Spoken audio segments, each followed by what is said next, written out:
Ricardo's theory of economic development. Ricardo gave this theory in his book The Principles of Political Economy and Taxation in 1877. Let's discuss the assumptions of this theory. According to Ricardo, perfect competition will come in the economy and there will be two sectors. Those are agricultural sector and industrial sector. Both of these sectors will produce consumption goods. Ricardo's theory is based on Malthus' theory. Malthus said in his theory that there will be an imbalance between population growth and food supply. He said the population will grow according to the geometric ratio, but the food supply will grow according to the arithmetic ratio. Ricardo also followed the assumption of Malthus' theory of population. Third assumption, full employment. Ricardo assumed there would be full employment in the economy. Then we have law of diminishing returns. This means as we will increase the input, the output will start decreasing. Initially, when we will use more units of land and capital, the output will increase. But after some time, it will start decreasing. So, when we will increase the production on fixed plot of land, initially the output would be more, but after some time it will start diminishing. Fifth one, supply of land will be fixed. That means we cannot make any changes in the land. Last one, labor will be paid subsistence wages. Subsistence wages means the labor would be paid that much wages that can only fulfill the basic necessities of life. So, the labor won't be able to do any savings. Ricardo took three classes in his theory that are labor, landlord and capitalist. So, among these three classes, only landlord and capitalist would be able to do the saving. Ricardo gave the main role to the capitalist to accumulate capital from the profit, which is the primary source of capital accumulation.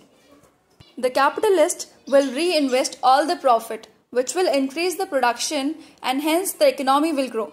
This theory is also known as the theory of distribution, which determines the share of different factors like land, labor and entrepreneur.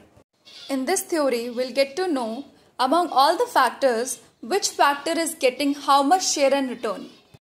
Ricardo used subsistence principle and marginal principle, according to which firstly the rate of land will be determined and then the remaining earnings will be divided into wages and profits. According to Ricardo, it is productivity of land which determines profits. If the land is productive, you will get much more output than the input, as a result of which you will get more profit. Suppose if the land is infertile, the input of seeds and fertilizer has to be more. But still we can't get good amount of output, as a result of which the profit will be less. Ricardo said in his theory that initially when the process of economic development will start, there will be balance in land and population.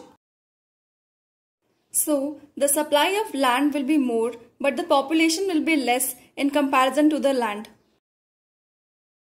That's why initially we are not required to pay any rent for the land. But as the population will increase, we will be required to produce more for fulfilling the needs of the increasing population. As we know, land is a fixed factor and it cannot be increased, as a result of which we will start producing on the infertile land as well. So, the landlord who own fertile land will start charging more for renting their lands, since the producer can earn more profits by producing on the fertile land.